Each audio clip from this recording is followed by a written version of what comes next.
Xalqaro gullar festivali doirasida Chust tumanida osh chempionati bo'lib o'tmoqda va bu yerda 20 nafar oshpaz 1 tonnadan ortiq osh damlamoqda. G'olib esa bitta bo'ladi. Kim mahoratli? Qani ko'ramiz.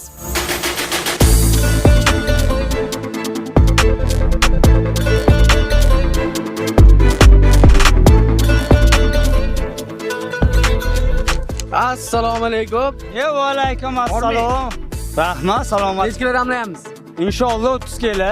Maqtanishmas. Shu aynan vodiy boshqa shu O'zbekiston Respublikasiga nisbatan vodiy osh qilish bo'yicha boshqa viloyatlardan ajralib turadi. Chust osh markazi-ku.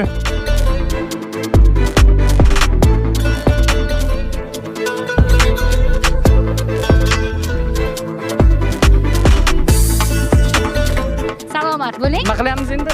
Ko'yapkazda osh damlayapmiz.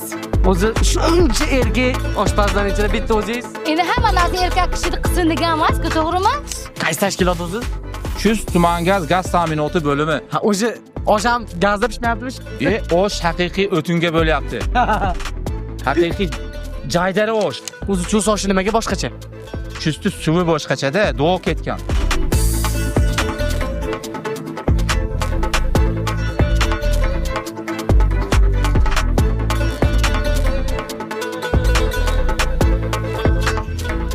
O'zi nimaga har yili osh chempionati Chust o'tkaziladi? Chust 2500-3000 yillik tarixga ega qadimiy shahar hisoblanadi. Aha.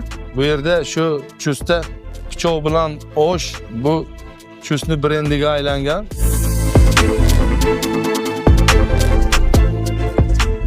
O'zi qancha osh damlayapmiz? O'zi bu yerda shu 1 tonnaga boradigan osh pishyapti. Bu yil 1 tonna qilgan bo'lsak, narigi yilga xudo xolasa 2 tonna qilamiz. Buni hop pishirdik, buni nima qilamiz keyin? Shuncha osh pishirdik. Buni hammasini mahalladagi kam-kamlangan oilalarga, hozir lagerda bolalar dam olyapti, lagerlarga, shifoxonalarga yetkazib beriladi.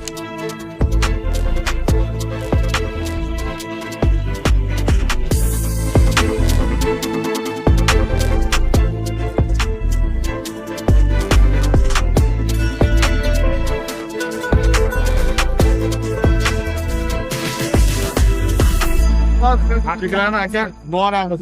Hamma rahmat.